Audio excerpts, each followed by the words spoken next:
Doctor فرحت ہاشمی صاحبہ کے مستند بیانات سننے کے لیے ہمارے چینل قرآنک پلس کو سبسکرائب کریں۔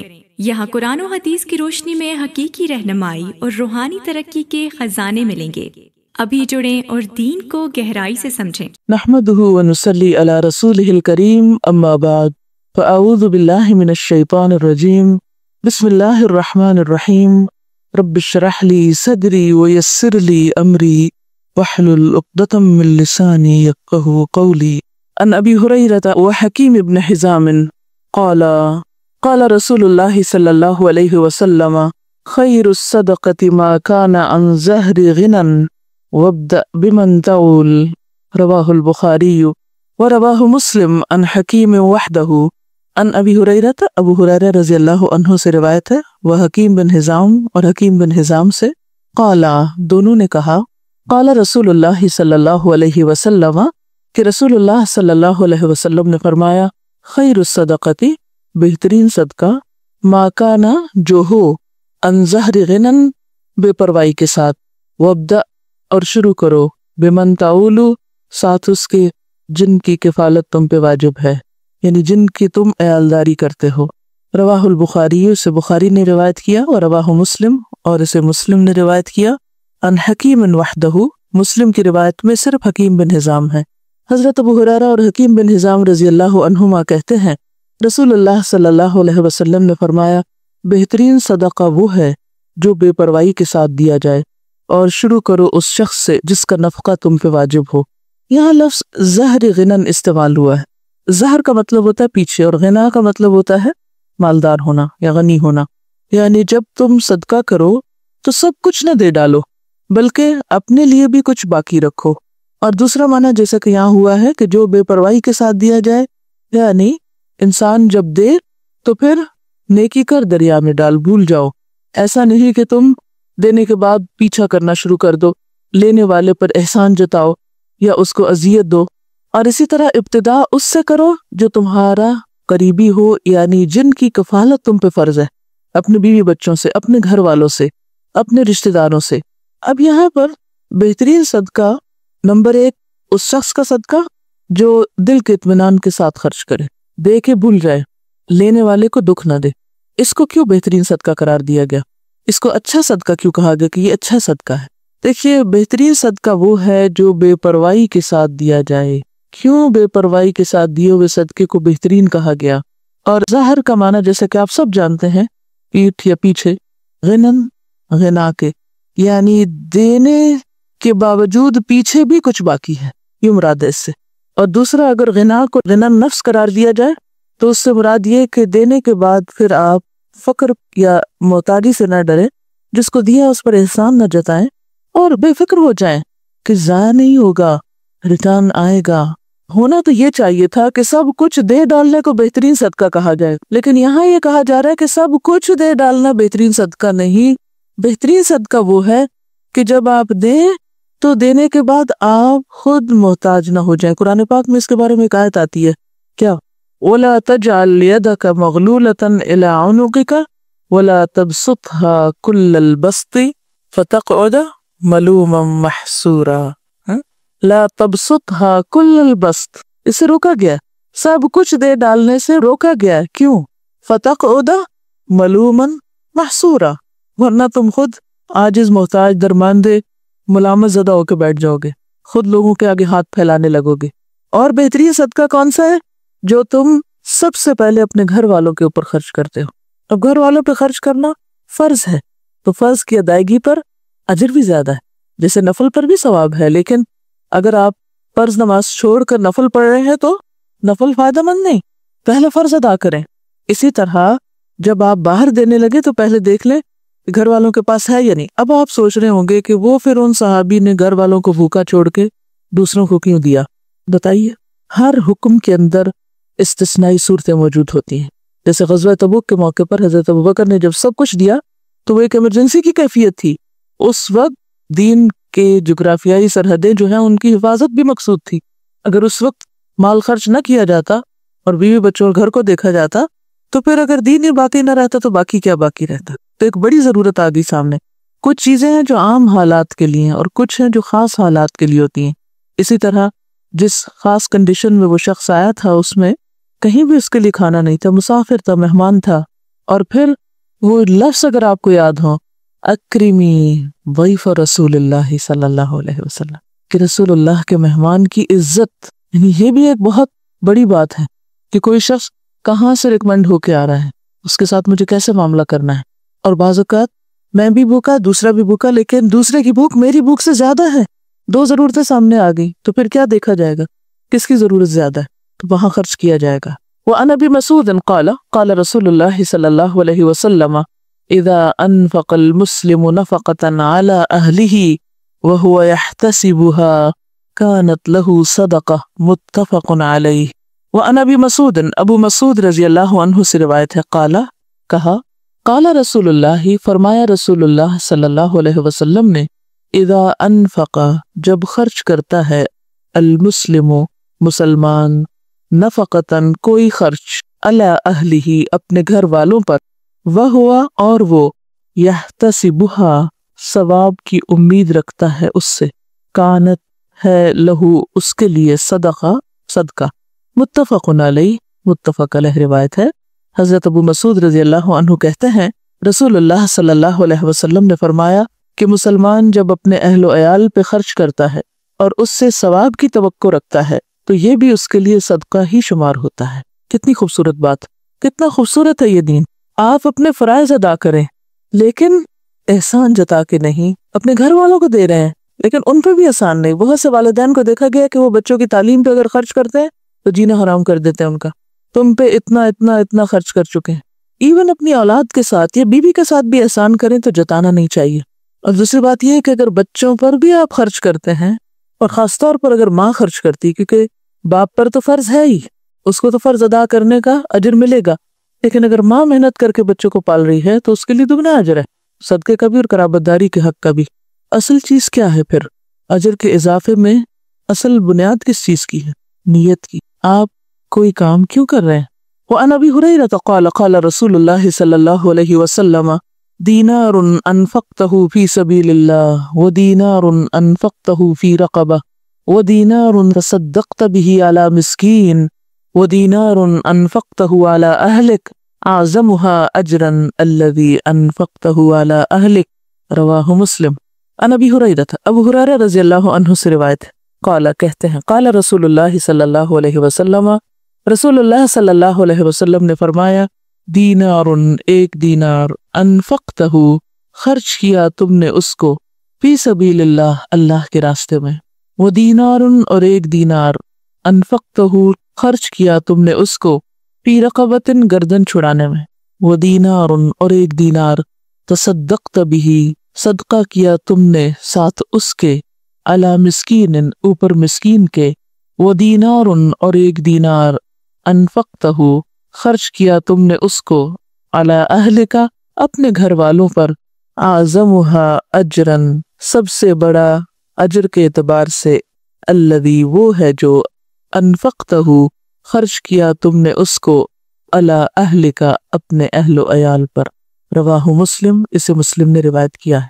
حضرت ابو ہریرہ کہتے ہیں کہ رسول اللہ صلی اللہ علیہ وسلم نے فرمایا کہ ایک دینار وہ ہے جو تو خدا کی راہ میں خرچ کرے، ایک دینار وہ ہے جس کو تو غلام آزاد کرنے میں خرچ کرے، ایک دینار وہ ہے جس کو تو مسکین پر صدقہ کرے، ایک دینار وہ ہے جس کو تو اپنے اہل پر خرچ کرے، ان سب میں اپنے اعتبار سے سب سے بڑا دینار وہ ہے جس کو تو اپنے گھر والوں پہ خرچ کرے۔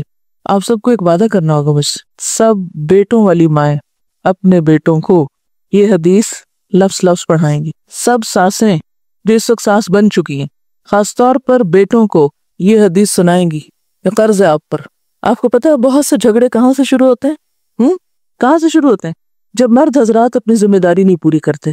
کیوں نہیں کرتے؟ اس کے کئی اسباب ہو سکتے ہیں، اس میں ایک سبب یہ ہوتا ہے کہ بیٹا کرنا چاہتا ہے، ماں نہیں کرنے دیتی، کہتے سب کچھ بیوی کو ہی دے ڈالو گے، سب کچھ بچوں پہ خرچ کر ڈالو گے۔ ٹھیک ہے، اس میں اعتدال چاہیے، سب کچھ بچوں اور بیوی کے لیے نہیں، لیکن ان کی ذمہ داری پوری کرنا، اگر مائیں یہ تعلیم اپنے بچوں کو دیں گی اور بچے آگے اپنی بیویوں کا اور بچوں کا خیال کریں گے، ان کا دھیان رکھیں گے، تو اس سے فائدہ کیا ہوگا؟ گھر میں خوشی ہوگی، گھر میں سکون ہوگا، تو آپ سب کام اچھے سے کر سکیں گے۔ اور دوسری بات یہ ہے کہ جب اپنے گھر والوں کو چھوڑ کے دوسروں کو دیا جاتا ہے اس سے کیا ہوتا ہے نقصان. جو لے کے جاتے ہیں ان کے لیے دلوں میں نفرت اور عداوت پیدا ہوتی. پھر اوپر سے کہا جاتا ہے کہ آپ پھپھی کے ساتھ اچھا سلوک نہیں کر رہے, آپ فلاں کے ساتھ اچھا نہیں کر رہے. مائیں یہ تو بیٹوں کو ضرور سکھاتی, دیکھو بہن ہے تمہاری, اس کو بھی دینا ہے, یہ بھانجے ہیں, یہ بھتیجے ہیں, یہ فلاں ہے, یہ فلاں ہے, سب کو دینا. نہیں سکھاتے تو کیا نہیں سکھاتے, بیوی کو بھی دینا. بیوی کا اگر وہ شوہر دل جیتیں گے تو کس کو فائدہ ہوگا؟ بالکل مدر ان لا کو ہی فائدہ ہوگا. لیکن اس کا یہ مطلب نہیں کہ بیویاں پھر واحد وارث بننا چاہے سارے مال کی. دیکھیے مرد حضرات عام طور پر ان معاملات میں بیوی پہ بہت انحصار کرتے ہیں. وہ کہتے ہیں جدھر تم چاہو دے دو. اکثریت کو میں نے یہ دیکھا ہے, جو چاہو کرو. اب عورت کے ہاتھ میں ایک چیز آ گئی, اب ایک اور آزمائش, ہر نعمت آزمائش. اب اس پہ کیا فرض عائد ہوتا ہے کہ وہ سارا کچھ چھپا کے اپنے پاس ہی نہ رکھ لے. پھر اگین جب بہو پہ بات آتی ہے تو بہو اور بیٹی کے یا نند بھاوج کے آپس میں تعلقات کیوں خراب ہوتے ہیں؟ مثلا شوہر نے کچھ دیا, بہن کو نہیں دکھانا, چھپانا ہے, ساس سے بھی چھپانا ہے, اس سے بھی چھپانا ہے, اس سے بھی چھپانا ہے.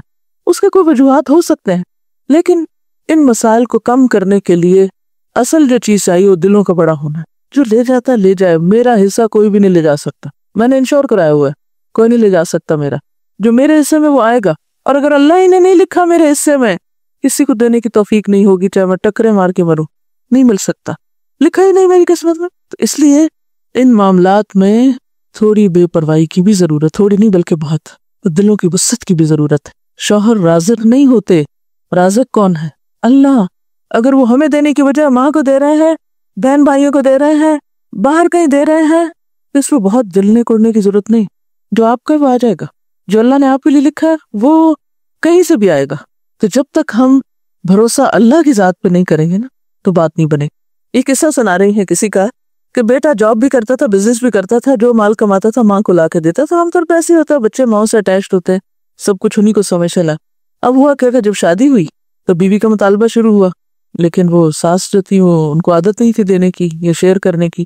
تو اب نقصان کیا ہوا کہ بہو جو ہے وہ مسلح پہ بیٹھ گئی, یار رب بزنس خراب ہو, نہ مجھے دے نہ اس کو دے, کسی کو بھی نہ ملے. ہاں پھر لوگ انتہا پسندی میں یہاں تک پہنچ جاتے ہیں کہ اگر میرا نہیں تو کسی کا بھی نہیں. تو یہ طرز عمل بھی درست نہیں. یاد رکھیے کوئی بھی اصلاح ہو نہیں سکتی جب تک کہ دو طرفہ, دونوں طرف سے دل نہ بڑا کیے جائے, دونوں فرائض ادا کرنے میں نہ لگ جائے. اگر دونوں حقوق مانگنے میں لگ گئے تو مسئلہ خراب ہوگا. تو یہاں پر آپ دیکھیے کہ خیر کے کاموں میں خرچ کرنے کا بھی اجر بتایا گیا, لیکن اس کے ساتھ ساتھ اہل و عیال پہ خرچ کرنا بھی باعث اجر و ثواب ہے. اور ذمہ داری میں نے آپ پہ امانت ڈال دی ہے, بیٹوں کو یہ حدیث سنانی ضرور ہے اپنی زبان سے. وَأَنْ ثَوْبَانَ قَالَ قَالَ رَسُولُ اللَّهِ صلی اللہ علیہ وسلم أَفْضَلُ دِينَارٍ يُنْفِقُهُ الرَّجُلُ دِينَارٌ يُنْفِقُهُ عَلَى عَيَالِهِ وَدِينَارٌ يُنْفِقُهُ عَلَى دَابَّتِهِ فِي سَبِيلِ اللَّهِ وَدِينَارٌ يُنْفِقُهُ عَلَى أَصْحَابِهِ فِي سَبِيلِ اللَّهِ رواہ مسلم. وَأَنْ ثَوْبَانَ رضی اللہ عنہ سے روایت ہے, قال کہا, قال رسول اللہ صلی اللہ علیہ وسلم کہ رسول اللہ صلی اللہ علیہ وسلم نے فرمایا, افضل دینار بہترین دینار, ينفقہ خرچ کرتا ہے اس کو, الرجل ایک شخص, دینار وہ دینار ہے, ينفقہ جسے وہ خرچ کرتا ہے, علی عیالہ اپنے گھر والوں پر, وہ دینار اور دینار, ينفقہ خرچ کرتا ہے اس کو, علی دابتہ اپنی سواری پر, فی سبیل اللہ اللہ کے راستے میں, وہ دینار اور ایک دینار, ينفقہ خرچ کرتا ہے اس کو, علی اصحابہ اپنے دوستوں پر, فی سبیل اللہ اللہ کے راستے میں. رواہ مسلم, اسے مسلم نے روایت کیا. حضرت ثوبان کہتے ہیں کہ رسول اللہ صلی اللہ علیہ وسلم نے فرمایا کہ بہترین دینار جس کو آدمی خرچ کرتا ہے وہ دینار ہے جس کو وہ اپنے گھر والوں پہ خرچ کرتا ہے, اور وہ دینار جس کو وہ اپنے اس جانور پہ خرچ کرتا ہے جس کو پالا ہے اس نے اللہ کے راستے میں جانے کے لیے, اور وہ دینار جس کو وہ خرچ کرتا ہے اپنے دوستوں پر اللہ کے راستے میں. اسے مسلم نے روایت کیا. اب آپ دیکھیے کہ پھر سب سے پہلے گھر والوں کی بات ہے. گھر والوں کو مطمئن کرو, کیونکہ جب انسان گھر والوں کو مطمئن کر دیتا ہے نا تو وہ اس کے مددگار بن جاتے ہیں. جب وہ مددگار ہو جاتے ہیں تو ان سے بہتر مددگار پھر کوئی نہیں ہوتا, آپ کے لیے زندگی آسان ہو جاتی. اور آپ نے دیکھا ہوگا اکثر کہ اگر گھر کے اندر چخبخ ہے, گھر کے اندر کھینچا تانی ہے, تو آپ باہر کتنے بھی سکون کا وقت گزار کے آئیں، جب تک گھر میں سکون نہیں تو زندگی بیکار ہے۔ گھر میں سکون لینے سے نہیں دینے سے آتا ہے۔ آپ دینے والے بن جائیں، خدمت کرنے والے بن جائیں، محبت کرنے والے بن جائیں، دینے والے بن جائیں، تو آپ دیکھیں گے کہ بہت ساری خوشیاں جو آپ کروڑوں میں نہیں خرید سکتے، وہ آپ کے حسن سلوک سے آپ کو ملنے لگیں گی، آپ کی بے نیازی سے آپ کو ملنے لگیں گی، آپ کے اللہ پہ توکل اور بھروسے کی وجہ سے آپ کی طرف پلٹیں گی۔ تو یہاں پر آپ دیکھیے کہ سب سے افضل دینار گھر والوں پہ خرچ کر، آپ نے گھر والوں کو کھلا دیا، پلا دیا، ضرورت کی چیزیں دے دی، پوری کر دی، وہ مطمئن ہے۔ اب آپ نکلیے باہر جانے کے لیے سواری چاہیے، اور سواری اللہ کے دین کے لیے۔ آج کل کوئی دابہ یعنی کوئی جانور وغیرہ، جیسے گھوڑا گدھا تو نہیں ہوتا، لیکن گاڑیاں شاید گھوڑوں گدھوں سے بھی زیادہ خرچہ مانگتی ہیں۔ ہر تھوڑے دن کے بعد پیٹرول کی قیمت اوپر چلی جاتی، جب اوپر جاتی تو آپ سوچتے ہیں اوہ میرا فلاں اور فلاں وزٹ، اس کا کیا بنے گا۔ پہلے خیال یہ نہیں آتا گھر کے کاموں کو کیا، پہلے یہ آتا اوہ اب تو شاید میں پڑھنے نہ جا سکوں، اب تو شاید میں فلاں جگہ درس پہ نہ جا سکوں، پیٹرول بہت مہنگا ہو گیا۔ اب یہ جو آپ صدقہ باہر ادھر ادھر کرتے رہتے ہیں، وہ صدقہ اپنے ہی گاڑی میں کرے، یا گاڑی کی مرمت، آپ کو پتا کہ گاڑی کی مرمت بھی پھر ہزاروں مانگتی ہے، اسی گاڑی پہ لگائیں۔ اگر آپ کو کسی اور کو دینے کی نہیں بھی فرصت ملی تو جو گاڑی آپ اللہ کے راستے میں استعمال کر رہے ہیں، وہ پیٹرول کھائے یا موبائل یا پھر مرمت CNG whatever، وہ کیا ہے؟ فی سبیل اللہ، صدقہ ہے۔ گاڑی پر لگانا صدقہ ہے، اور اگر آپ صدقے کی نیت سے لگائیں گے کہ یا رب یہ سواری اللہ کے راستے میں مجھے دور دور لے جاتی ہے، تو بہترین صدقہ ہے۔ اور پھر اور بھی اچھا، اگر اس گاڑی پہ آپ کچھ اور لوگوں کو بھی سوار کر لیں یا کسی کو دے دیں استعمال کے لیے، وَدِينَارٌ يُنْفِقُهُ عَلَىٰ أَصْحَابِهِ فِي سَبِيلِ اللَّهِ۔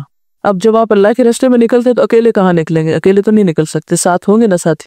جب ساتھی ساتھ ہوں گے، کسی کو کھانا چاہیے، کسی کو سواری چاہیے، کسی کو کتاب چاہیے، کسی کو کچھ چاہیے، پہلے گھر والوں کو مطمئن کیا، پھر راستے کا انتظام کیا، پھر جہاں گئے وہاں جو آپ کے ساتھی ہیں ان کی ضروریات کا خیال رکھا، بہترین صدقہ۔ آپ کو حدیث یاد ہے جس میں آتا ہے کہ بندوں کی محبت اگر چاہیے تو کیا کرو؟ جو کچھ بندوں کے ہاتھ میں ہے اس سے بے نیاز ہو جائے، بندے تم سے محبت کرنے لگیں گے۔ اور جب تک تم بندوں کے ہاتھ کی چیز کے پیچھے پڑے رہو گے، محبت نہیں ملے گی ان سے۔ اور ونس وہ محبت کرنے لگ جائیں تو پھر آپ دیکھیں ان سے آپ کچھ بھی کروا سکتے ہیں، پھر مشکل نہیں ہوگا۔ ہم گھر والوں سے کھینچا تانی جب رکھتے ہیں تو نتیجتاً نہ وہ ہماری مانتے نہ ہم ان کی مانتے ہیں۔ تو گھروں کی کشمکش دور کرنا ضروری ہے، اور اس کے لیے مال اہم کردار ادا کرتا ہے۔ جو دینے والے نہیں ان کو دے کر سکھائیں۔ بعض لوگوں کو دینا آتا ہی نہیں، سیکھا ہی نہیں، بچپن سے ہی بخل پہ ٹریننگ ہے۔ اور سب سے بڑی بات یہ نا کہ اگر ماں باپ صرف یہ چند حدیثیں بھی بچوں کو سکھا دیں، بچپن میں ہی ذہن میں ڈال دیں، تو آپ دیکھیں گے کہ بڑے ہو کر وہ دل اتنے تنگ نہیں رہیں گے۔ اور جو ماں باپ بھی یہ سکھائیں کہ نہیں بس جمع کرو، اکٹھے کرو، بچاؤ، کسی کو دینے کی ضرورت نہیں، پہلے اپنا آپ دیکھو، کیونکہ عموماً تو ٹریننگ اسی ڈھنگ پہ ہوتی ہے نا، تو پھر بڑے ہو کر عادت ہی نہیں ہوتی دینے کی، لہٰذا گھروں کے اندر ایک مسلسل جنگ کی کیفیت رہتی، رونا دھونا باقی رہتا ہے۔ عملی طور پر بچوں کے ہاتھ سے دلوانا شروع کریں، بہن بھائیوں کو دلوائیں، کیونکہ عام طور پر فقیر کو پھر بھی دے دیتے ہیں بچے، لیکن بہن بھائی کو چیز نہیں دیں گے، تو بہن بھائیوں میں شیئرنگ کی عادت ڈالیں، یہ چیز تمہارے لیے اور یہ چیز سب کے لیے۔ ہمارے والد جب کوئی چیز گھر میں لاتے تو بچوں سے کہتے سب کو تقسیم کرو، کوئی ڈرائی فروٹ ہو، کچھ بھی، تو کہتے اچھا آج فلاں تم ادھر آؤ، سب کو دو۔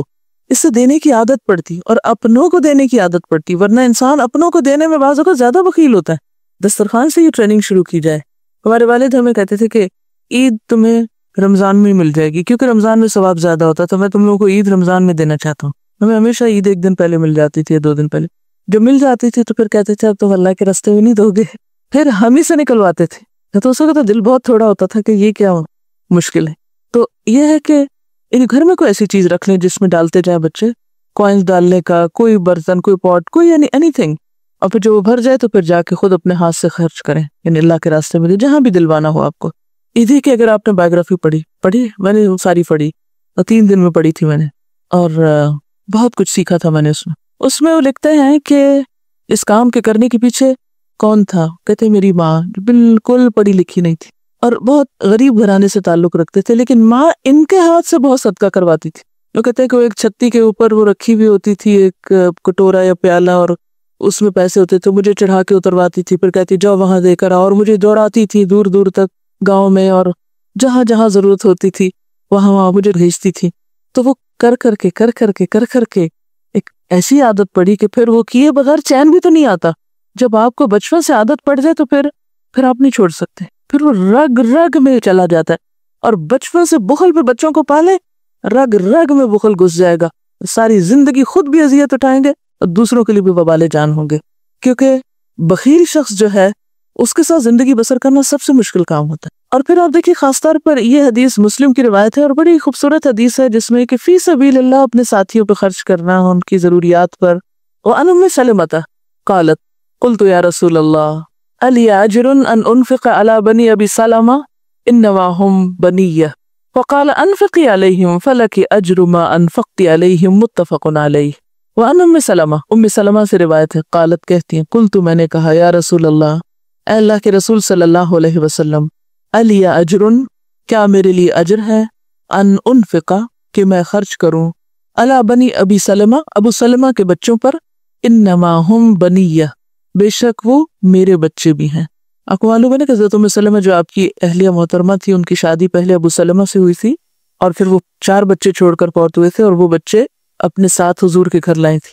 فقال تو آپ نے فرمایا انفقی علیہم ان پہ خرچ کرو, فلک اجر ما انفقت علیہم تو تمہارے لیے اجر ہے جو بھی تم ان پہ خرچ کرو گی. متفق علیہ روایت ہے. حضرت ام سلمہ کہتی ہیں کہ میں نے حضرت صلی اللہ علیہ وسلم سے عرض کیا اے اللہ کے رسول صلی اللہ علیہ وسلم اگر میں ابو سلمہ کے بیٹوں پر جو میرے بیٹے بھی ہیں خرچ کروں کیا مجھ کو اس کا ثواب ملے گا؟ آپ نے فرمایا تو ان پر خرچ کر, تجھ کو ثواب ملے گا اس کا جو تو ان پہ خرچ کرے گی. یہ سوال ام سلمہ کے ذہن میں کیوں آیا؟ کیونکہ عورت کے اوپر خرچ کی ذمہ داری نہیں, عورت پہ نان نفقہ واجب نہیں اولاد کا, یہ شوہر کا فرض ہے. لیکن اگر عورت کرتی ہے شوہر کے مر جانے کی صورت میں یا ایون زندہ ہوتے ہوئے بھی لاپرواہ ہونے کی صورت میں تو اس کے لیے سراسر اجر ہے اگر اپنے بچوں پہ خرچ کرتی ہے. اور اس میں اگلی حدیث تو بہت ہی زبردست ہے جو اس مسئلے کو بہت اچھی طرح صاف کر دیتی ہے. وَأَنْ زَيْنَبَ امْرَأَةِ عَبْدِ اللَّهِ بْنِ مَسْعُودٍ قالت قال رسول اللہ صلی اللہ علیہ وسلم وتصدقن یا معشر النساء ولو من حلیکن قالت فرجعت الى عبد اللہ فقلت انك رجل خفیف ذات الید وان رسول اللہ صلی اللہ علیہ وسلم قد امرنا بالصدقة فأته فاسأله فإن كان ذلك يجزئ عني وإلا صرفتها إلى غيركم قالت فقال لي عبد الله بل ائتيه أنت قالت فانطلقت فإذا امرأة من الأنصار بباب رسول الله صلى الله عليه وسلم حاجتي حاجتها قالت وكان رسول الله صلى الله عليه وسلم قد ألقيت عليه المهابة فقالت فخرج علينا بلال فقلنا له ائت رسول الله صلى الله عليه وسلم فأخبره أن امرأتين بالباب تسألانك أتجزئ الصدقة عنهما على أزواجهما وعلى أيتام في حجورهما ولا تخبره من نحن قالت فدخل بلال على رسول الله صلى الله عليه وسلم فسأله فقال له رسول الله صلى الله عليه وسلم من هما قال امرأة من الأنصار وزينب فقال رسول الله صلى الله عليه وسلم أي الزيانب قال امرأة عبد الله فقال رسول الله صلى الله عليه وسلم لهما أجران أجر القرابة وأجر الصدقة متفق عليه واللفظ لمسلم. ان زینب سے روایت ہے. کون زینب؟ امرأتی بیوی عبداللہ بن مسعود کی. قالت کہتی ہیں قال رسول اللہ فرمایا رسول اللہ صلی اللہ علیہ وسلم نے تصدقنا صدقہ کرو یا معاشر النساء اے عورتوں کے گروہ ولو اور اگرچہ من حلیکن تمہارے زیورات میں سے ہی کیوں نہ ہو. قالت وہ کہتی ہیں فرجعت تو میں لوٹی الی عبداللہ طرف اپنے شوہر عبداللہ کے فقلت تو میں نے کہا انکا بے شک تم رجل ایک شخص ہو خفیف ہلکے ذات الیاد ہلکے ہاتھ والے یعنی غریب شخص ہو. وان رسول اللہ اور بے شک رسول اللہ صلی اللہ علیہ وسلم نے قد امرنا ہمیں حکم دیا ہے بالصدقۃ صدقے کا. فأتہ پس جاؤ آپ کے پاس, ہی سے مراد یہاں نبی صلی اللہ علیہ وسلم. فاسألہ تو پوچھو آپ سے. فإن کان ذلک پھر اگر تو ہے یہ یعنی یہ خرچ کرنا یجزئ عنی کافی مجھ سے وَإِلَّا ورنہ میں صرفتها میں پھیر دوں گی اس کو الی غیرکم تمہارے علاوہ کسی اور کی طرف، ورنہ میں یہ مال تم لوگوں پہ خرچ کرنے کی بجائے کسی اور کو دوں گی۔ قالت کہنے لگی فقال علی عبداللہ نے مجھ سے کہا بل ائتیہ انتی بلکہ جاؤ تم خود ہی۔ قالت وہ کہنے لگی فانطلقت تو میں چل دی۔ فإذا امرأة تو جب ایک عورت من الانصار انصار میں سے بباب رسول اللہ صلی اللہ علیہ وسلم کے دروازے پر تھی، حاجتی میری حاجت حاجتها اس کی حاجت تھی، یعنی ہم دونوں کا ایک ہی قصہ تھا۔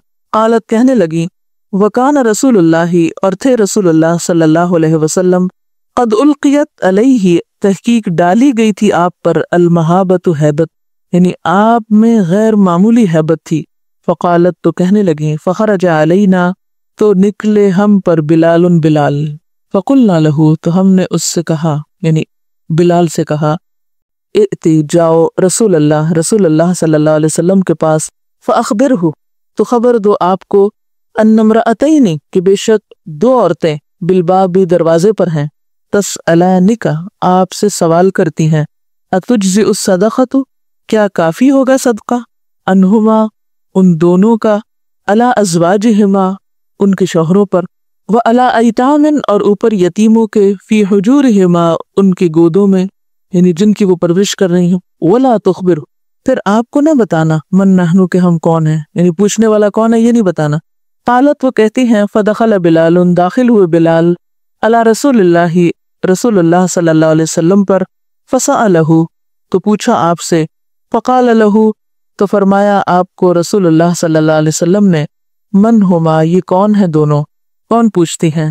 قالا بلال کہنے لگے امرأتن ایک عورت تو من الانصار انصار میں سے ہے، وزینب اور زینب بھی ہے۔ فقال رسول اللہ صلی اللہ علیہ وسلم نے فرمایا ایو زینب کون سی زینب، حالانکہ وہ منع کر کے انہوں نے بھیجا تھا۔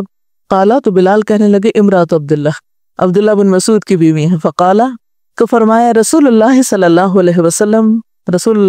علیہ وسلم نے لہما ان دونوں کے لیے اجرانی دو اجر ہیں، اجر القرابتی قرابت داری کا اجر، و اجر الصدقتی اور صدقے کا اجر، متفق علیہ متفق علیہ روایت ہے، واللفظ لمسلم اور یہ لفظ مسلم کا ہے یعنی الفاظ مسلم کے ہیں۔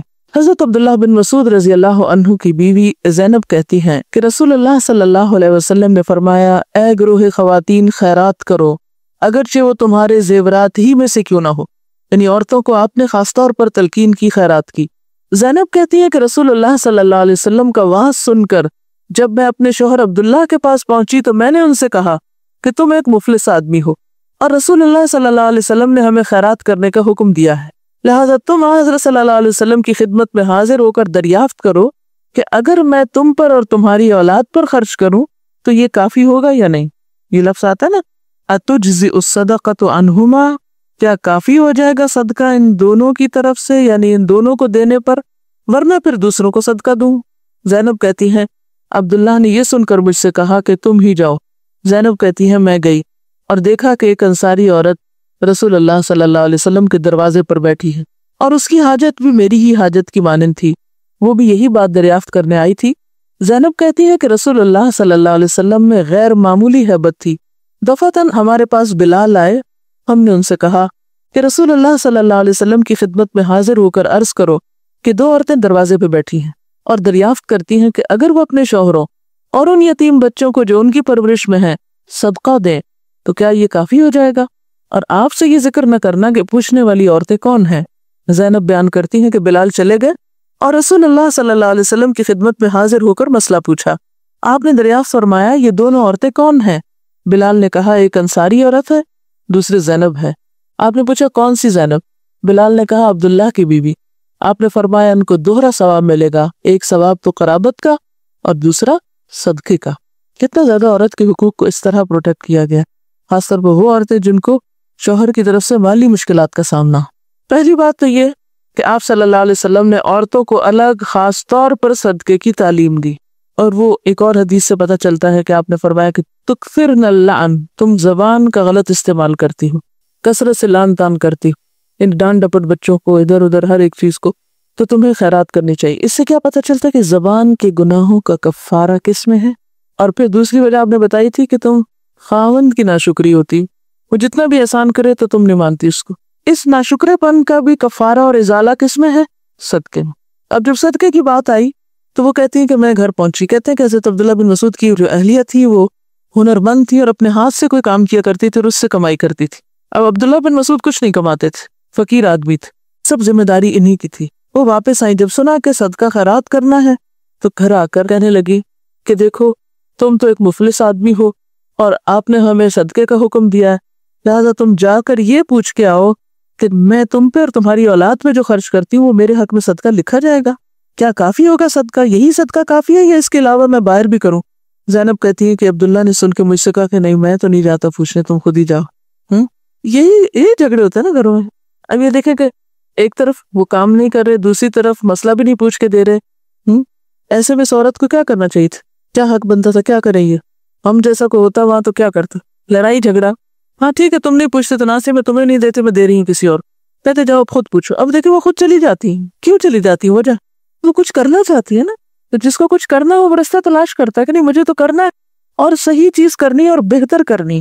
اگر تمہیں دینا بہتر ہے تو تمہیں ہی دوں گی، اور اگر کہیں اور دینا بہتر ہے تو میں پھر جا کے پوچھ کے کسی اور کو دیتی ہوں۔ یعنی بعض خواتین کو بالکل ایگزیکٹلی اس طرح کے مسائل ہو سکتے ہیں، نہ شوہر کمائے اور نہ شوہر کوئی کام کر کے آئے۔ اب نعوذ باللہ اس سے حضرت عبداللہ بن مسعود کی کوئی توہین مقصود نہیں، اللہ کے واسطے اس کو الٹ معنی میں نہ لے، صرف یہ ہے کہ بعض شخصیتیں ایسی ہوتی ہیں ان کو اللہ نے ایسے ہی بنایا ہے، وہ نئی ذمہ داریاں لیتی بہت ساری، یا یہ کہ ان کے اوپر کوئی اور ذمہ داری ہوتی ہے۔ آپ کو معلوم ہے عبداللہ بن مسعود بہت بڑے فقیہ صحابہ میں سے تھے، ان کی دلچسپی سارا وقت پڑھنے پڑھانے سے ہو سکتی، ان کو دلچسپی نہیں دنیا کے کسی کام سے، ایسے بھی لوگ ہوتے ہیں۔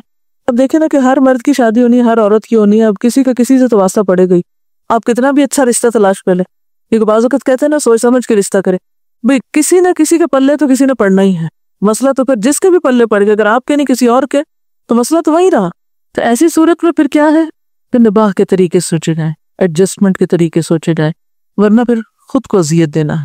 اب کیا ہوتا ہے کہ وہ خود چلی جاتی اور جا کے حضور کے دروازے پر کھڑی ہو جاتی ہیں، وہاں ایک اور عورت بھی پہنچی ہوئی ہے جن کا بالکل یہی مسئلہ ہے، کامن مسئلہ ہے، یونیورسل پرابلم ساری ایجز میں، اور ان عورت کو بھی آج ہی کیوں یہ مسئلہ پیش آیا؟ کیونکہ وہ بھی بات سن کے گئی ہوگی، حدیث سن کے گئی ہوگی، اور ان کو بھی یہی خیال آیا اچھا اب کیا ہو۔ بہرحال اب وہ کہتی ہیں کہ حضور کی ہیبت ایسی تھی کہ اتنی جرأت نہیں ہو رہی تھی کہ اندر جائیں۔ اب جب بتایا تو بلال باہر نکلے، کیونکہ بلال ایک طرح سے دربان کا کام بھی کرتے تھے، آپ کے خادموں میں سے بھی تھے، تو بلال سے کہا کہ دیکھو ہم یہ دو عورتیں دروازے پہ بیٹھی ہیں اور جن کا سوال یہ ہے، مسئلہ یہ ہے، جاؤ تم پوچھ کے آؤ کہ اگر ہم اپنے شوہر پر اور ان یتیم بچوں پر جو ہماری پرورش میں ہیں ان پہ خرچ کریں تو کیا یہ ہمارے لیے صدقہ شمار ہوگا؟ اور ساتھ ہی یہ نہیں بتانا کہ پوچھنے والا کون ہے۔ یہ بھی اکثر خواتین کی عادت ہوتی ہے، کیا کرتی ہیں؟ میرا نام نہ لینا۔ ایسا کیوں ہوتا ہے ویسے؟ نام کیوں چھپاتے ہیں؟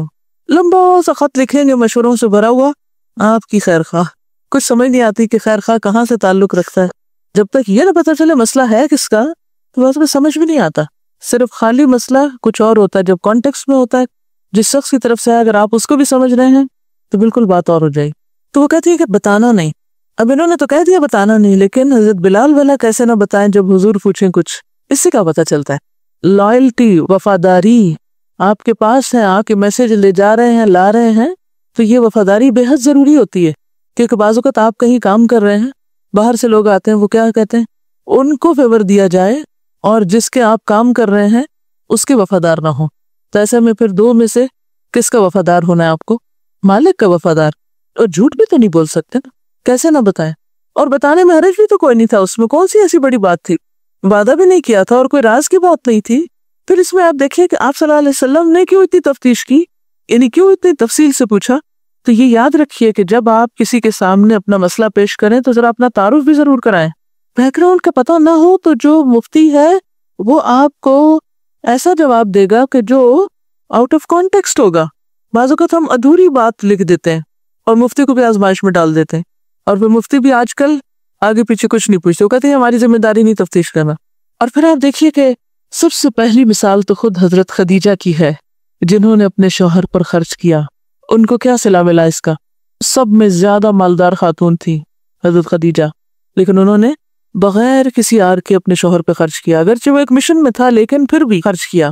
اب آپ دیکھیے کہ اللہ تعالیٰ کی طرف سے ان کے لیے سلام آیا اور جنت میں موتیوں کے محل کی خوشخبری آئی۔ پھر اس کے بعد آپ دیکھیے یہ 2 خواتین ہیں جو اپنے شوہروں پہ اور بچوں پہ خرچ کرنے والی، اور ان کو کیا خوشخبری دی گئی کہ تمہارے لیے تو دگنا اجر ہے، شوہر خرچ کرے تو 1 اجر ہے، بیوی خرچ کرے تو دگنا اجر ہے، اور وہ صدقہ بھی شمار ہوگا۔ اسی لیے بیوی شوہر کو زکوٰۃ بھی دے سکتی ہے، جبکہ شوہر بیوی کو زکوٰۃ نہیں دے سکتا۔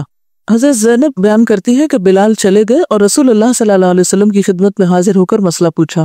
آپ نے دریافت فرمایا یہ دونوں عورتیں کون ہیں؟ بلال نے کہا ایک انصاری عورت اور دوسرے زینب۔ پوچھا کون سی زینب؟ بلال نے کہا عبداللہ کی بیوی۔ فرمایا ان کو دوہرا ثواب ملے گا۔ کتنا انکریج کر کے بھیجا، کتنا پریکٹیکل ہے ہمارا دین۔ وَأَن مَيْمُونَةَ بِنْتِ الْحَارِثِ أَنَّهَا أَعْتَقَتْ وَلِيدَةً فِي زَمَانِ رسول اللہ صلی اللہ علیہ وسلم فذكرت ذلك لرسول الله صلى الله عليه وسلم فقال لو أعطيتها أخوالك كان أعظم لأجرك متفق عليه۔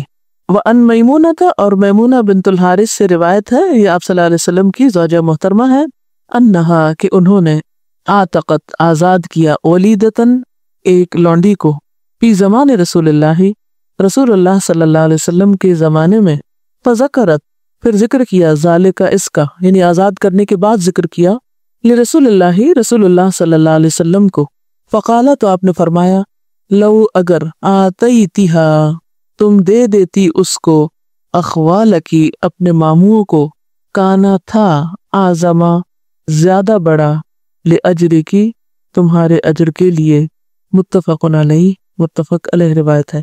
حضرت میمونہ بنت حارث کہتی ہیں کہ انہوں نے رسول اللہ صلی اللہ علیہ وسلم کے زمانے میں ایک لونڈی کو آزاد کیا، پھر انہوں نے اس کا ذکر رسول اللہ صلی اللہ علیہ وسلم سے کیا تو آپ نے فرمایا اگر تم اس لونڈی کو اپنے ماموں کو دے دیتی تو تم کو اجر عظیم ملتا۔ اس سے 2 باتیں پتہ چلتی۔ نمبر 1 کہ عورت اپنے شوہر کی اجازت کے بغیر اپنے مال میں سے صدقہ کر سکتی، جیسا کہ حضرت میمونہ نے کیا، اور آپ نے ان کو یہ نہیں کہا کہ تم نے مجھ سے پوچھے بغیر صدقہ کر کیسے لیا۔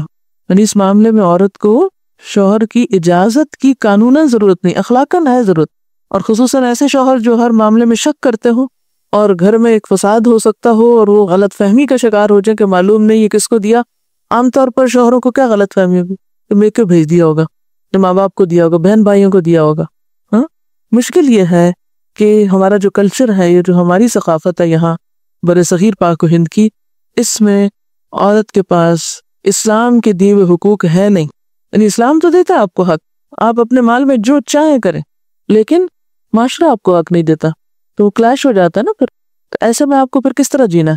صرف قانون کے سہارے نہیں جی سکتے آپ کو حکمت کے ساتھ گھر والوں کو ساتھ لے کے چلنا چاہیے۔ صرف یہ نہیں کرنا چاہیے کہ یہ جائز اور یہ ناجائز۔ عام طور پہ ایسے موقع پہ عورتیں حدیثیں سنانا شروع ہو جاتی ہیں یا آیتیں پڑھ پڑھ کے بتاتی ہیں، اس سے گھر والے اور زیادہ چڑھتے ہیں، اور زیادہ دین کو برا بھلا کہتے ہیں، دین پڑھانے والوں کو بھی ساتھ لپیٹ لیتے ہیں۔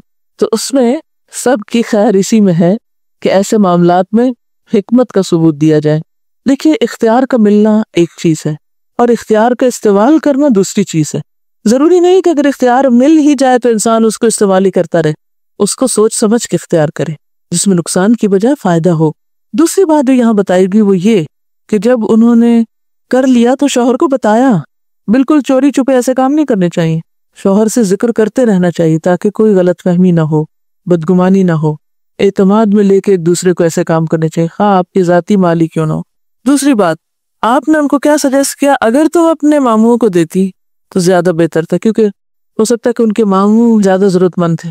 یہ کون تھی بلا حضرت میمونہ؟ کن کی رشتہ دار تھی؟ مشہور شخصیت ہیں تاریخ کی جن کی یہ رشتہ دار تھی، خالد بن ولید کی۔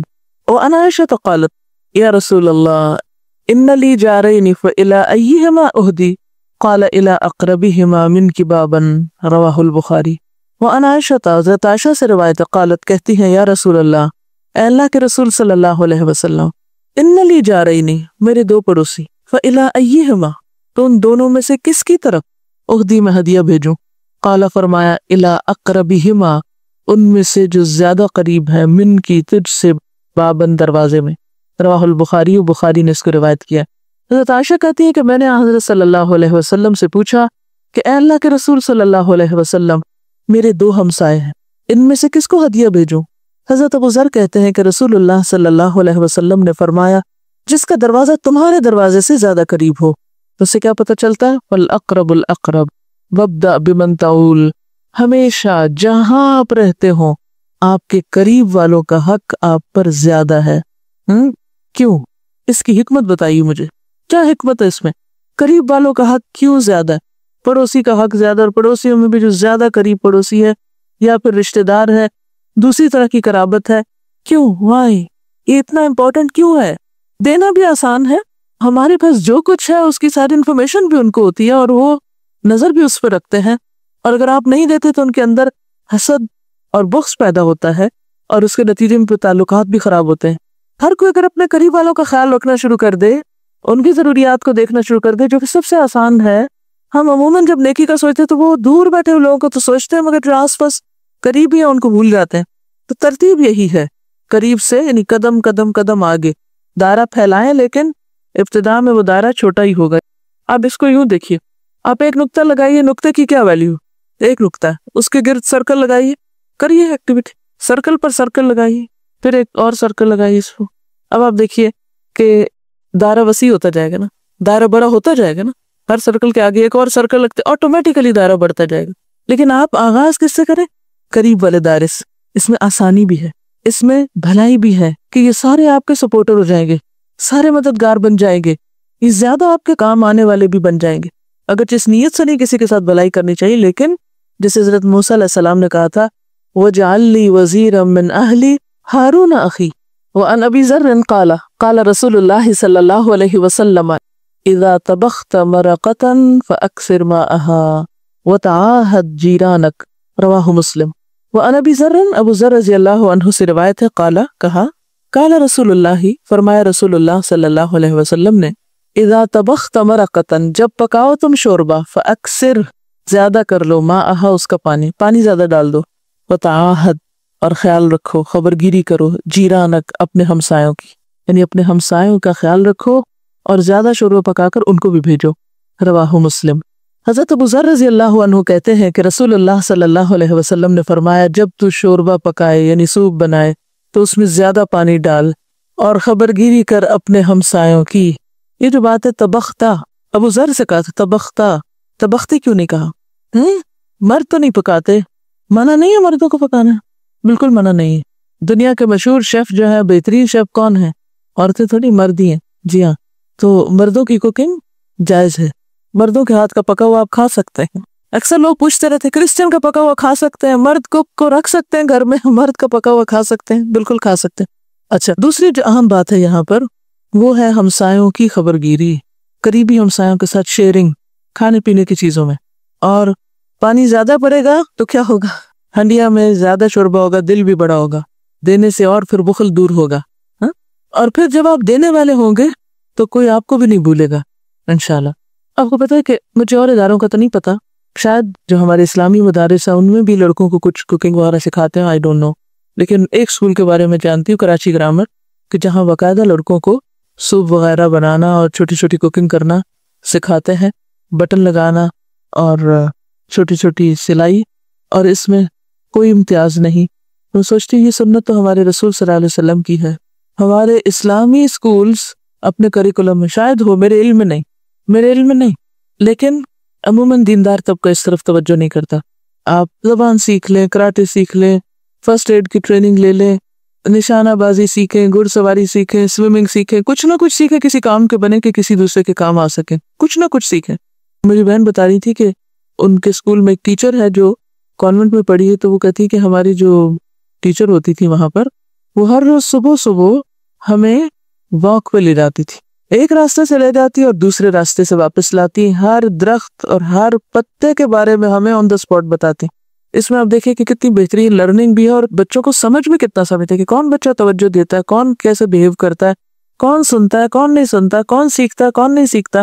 لیکن آج اس طرح کی تعلیم ہم میں ناپید ہوتی چلی جا رہی ہے۔ یہی وجہ کہ ہمارے بچے کیا کچھ پڑھ لیتے ہیں، لیکن ان کو ایک پانی کا گلاس کسی کو پیش کرنا بعض اوقات نہیں آتا ہوتا، عملی تعلیم نہیں رہی، اور اس کی شدید ضرورت ہے۔ اور یہ تمام کام جو ہے، یعنی اپنے ہاتھ سے کسی کا بھی کام کر دینا، یہ سب کیا ہے؟ صدقہ، یہ بھی صدقے کی قسم۔ یہ کہتے ہیں کہ میرے 5 بھائی تھے لیکن ان کو کوئی کام نہیں کرنا آتا تھا، پھر شوہر ملے تو ان کو بھی کچھ نہیں آتا تھا، ان کے بیٹے ہیں بیٹی نہیں، تو انہوں نے بیٹوں کو ہر چیز کی ٹریننگ دی، حتیٰ کہ 5 سال کی عمر میں بیٹا ٹھیک ٹھاک ٹرالی لگا کے مہمانوں کو سرو کرنا جانتا تھا۔ اب بھی کہتی ہیں کہ میں بیٹے پر ہی گھر چھوڑ کر آئی ہوں اور وہ گھر کے تمام کام جانتا ہے، نہیں پوری طرح لک آفٹر کر سکتا ہے۔ حالانکہ گھر میں 3-4 ملازم بھی ہیں لیکن اس کے باوجود کیونکہ ملازموں سے بھی کام صرف وہ لے سکتا ہے جس کو خود کام آتا ہو، تو اس میں کوئی حرج نہیں ہے، لیکن اس کا یہ مطلب نہیں ہے کہ عورت آرام سے بیٹھ جائے اور شوہر سے کام کرانا شروع کر دے، خود اٹھ کے خدمت کرے گی تو قدر پائے گی، لیکن دوسری طرف مردوں کے اندر بھی یہ آر نہیں ہونی چاہیے کہ یہ کام ہماری شان سے پر اتر ہے، یہ نہیں ہونا چاہیے۔